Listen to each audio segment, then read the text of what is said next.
네, 2024년 올해 신년 노동자 민중의 정세에 대해서 한번 보겠습니다. 제가 원래 정세를 잘 안 하는데요.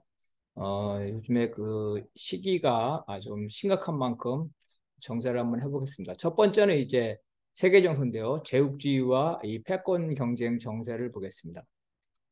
현재 지금까지는 미중러의 분업 체제, 신자유주의 체제가 장기적으로 이제 조정 국면입니다. 그래서 미국이 중국과 러시아, 특히 중국이 쫓아오는 것을 막기 위해서 중국과의 협력 체제, 이 신자유 체제를 일부 수정을 합니다. 그래서 이것이 장기적으로는 조정 국면이다. 이 말은 뭐냐면 장기적으로는 신냉전이 아니라 조정이라는 겁니다. 신자유 체제가 종식되는 것이 아니라 일정 부분 수정될 것이라는 겁니다. 다만 지금 현재 단기적으로는 미국이 군사적, 경제적으로 강공을 하죠. 강력한 공격을 하고 있었기 때문에 에, 보이기에 단기적으로는 마치 신냉전의 양성을 보이고 있다. 그래서 이 신냉전은 단기적인 현상이고 장기적으로 이러한 신냉전이 종료되고 신자유주의 체제가 종식되는 것이 아니라 일부 수정될 것이다. 다만 그 시기는 언제냐 볼 때 이 신냉전은 향후 2년 정도는 더 최소한 유지될 것으로 볼 수가 있겠습니다.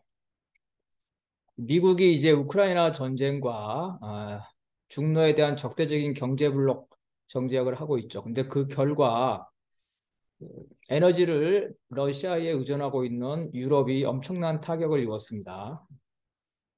그래서 이 유럽이 미국으로부터 미국으로부터 비싼 천연가스 거의 미국 국내 가격의 4배를 넘나갑니다. 그래서 그 유럽의 경제가 특히 독일이나 이런 데가 인플레이션으로 많은 타격을 입었고요.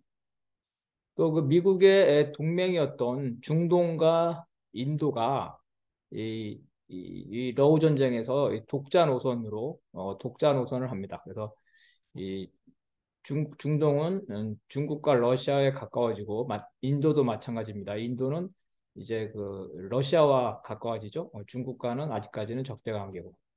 그래서 이러한 중로를 견제하기 위한 미국의 이러한 행동의 효과가 반감됐다는 거죠. 그래서 우크라이나 전쟁과 적대적인 경제 블록, 공급망 재편에 대한 효과가 이러한 중동과 인도의 독자노선으로 효과가 반감됐다. 그 내용을 한번 자세히 보겠습니다.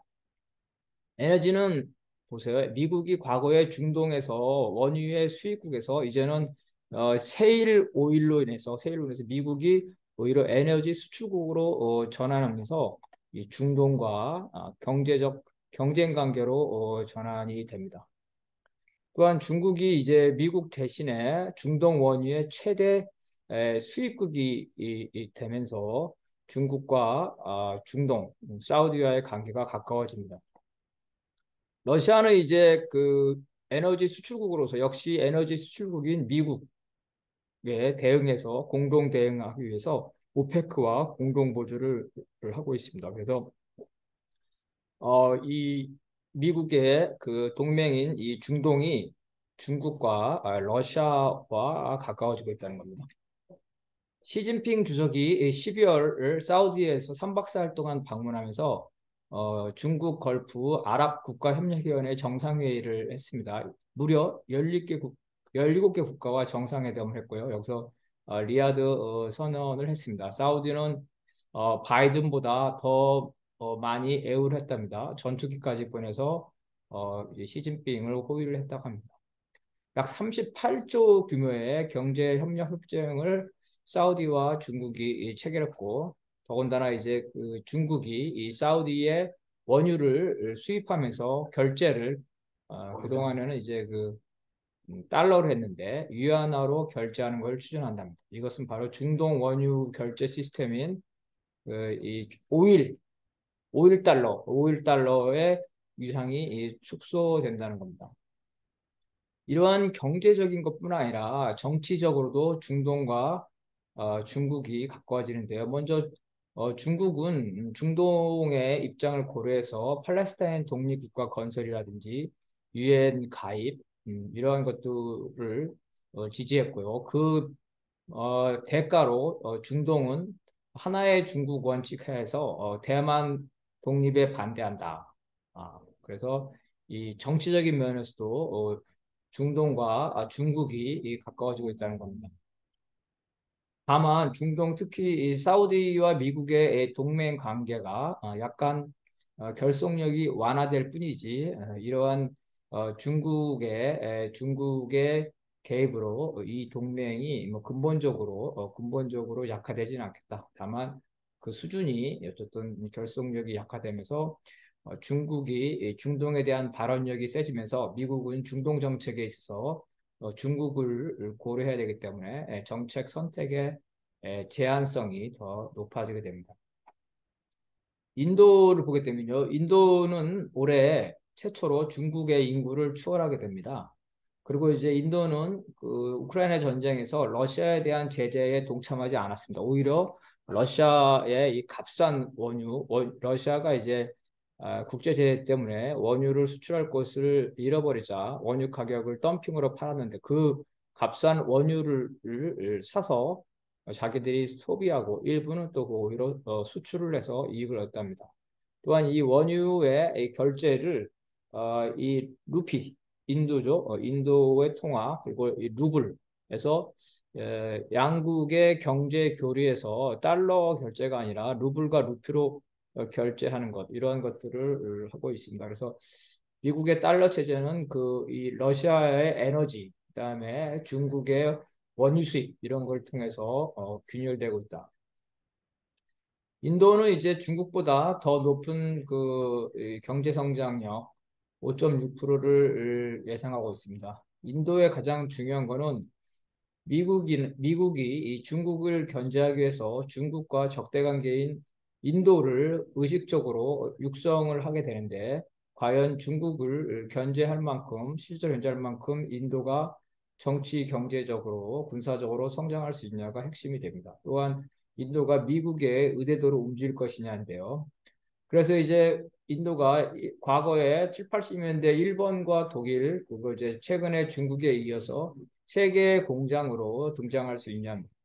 아, 인도가 영어권이기 때문에 의사소통에서의 장점과 영연방이죠. 그래서 민주주의 체제, 서방 체제를 가지고 있기 때문에 이러한 부분은 세계 공장으로 되는데 장점으로 작용하지만 인도는 이제 중앙 집권 국가보다는 연방제 국가라서 지방 세력이 강합니다. 그래서 그 다음에 이제 힌두 이런 종교 문화 등으로 인해서 아직도 그 봉건적이죠. 그리고 자본주의적인 노동계급, 이 자본주의적인 노동계급을 대량으로 양산해야 되는데 그런 한계가 있다. 즉 국민국가,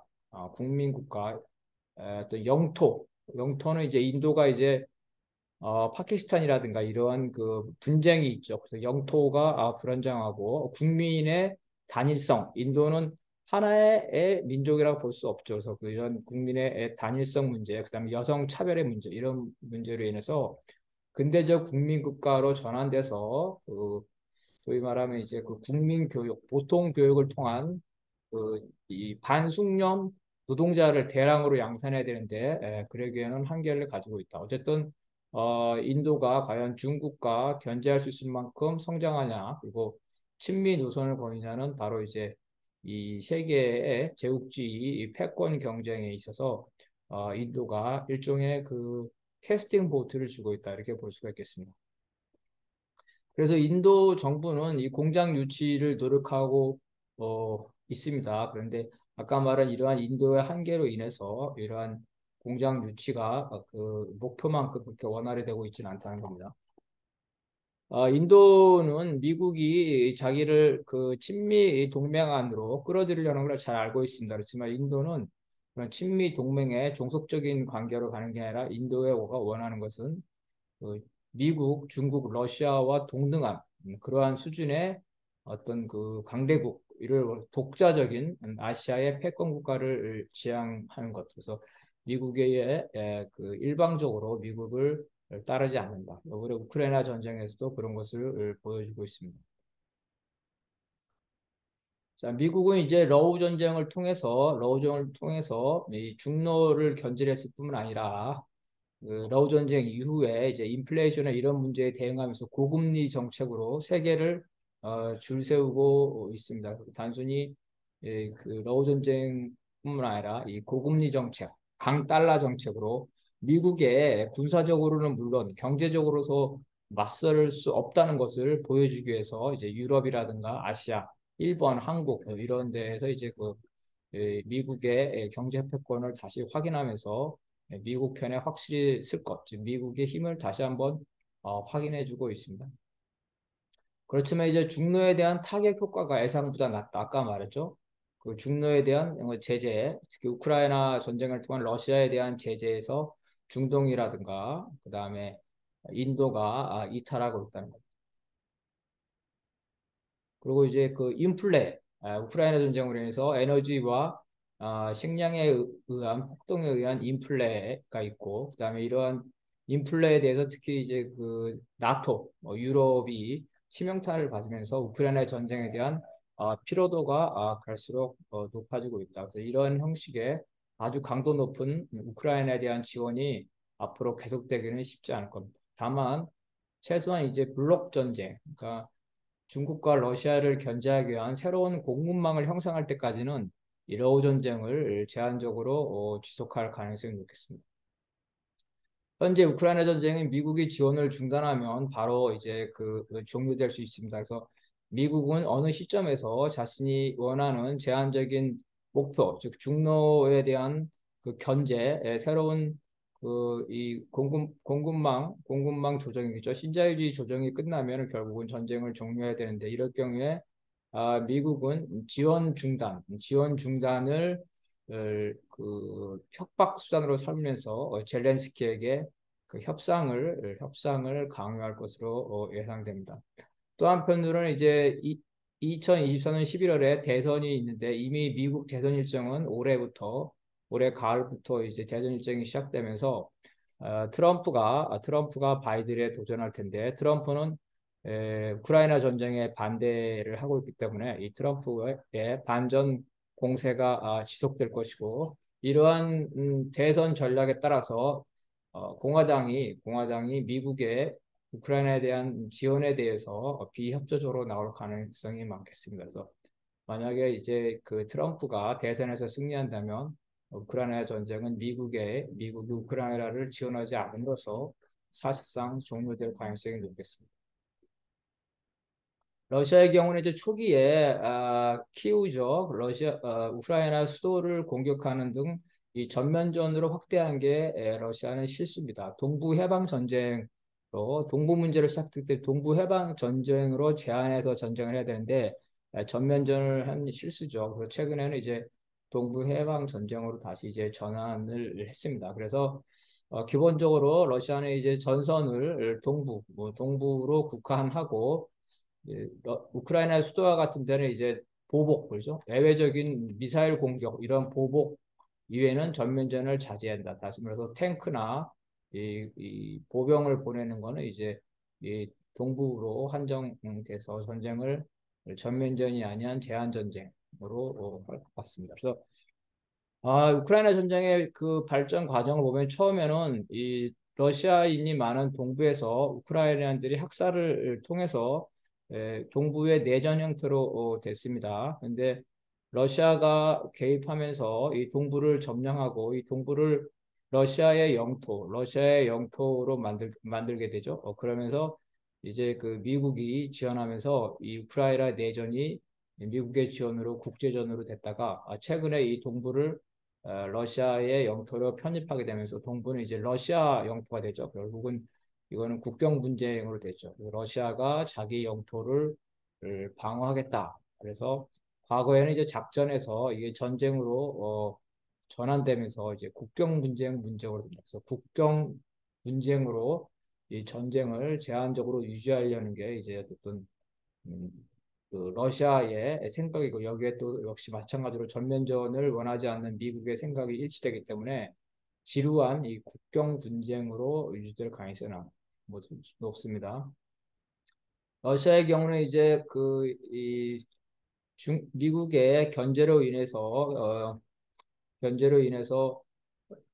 피해를 봤지만 예상보다 원유가 러시아 원유가 나름대로 수출이 잘 됐기 때문에 예상보다 러시아는 피해를 덜 봐서 마이너스 1% 미만의 성장이 예상된다고 합니다. 어쨌든 생각보다는 러시아가 타격을 덜 받았지만 이러한 국제 제재 문제를 장기적으로 가져가기는 어렵기 때문에 러시아도 이 전쟁을 어느 순간에서 정도를 할 필요성이 있게 됩니다.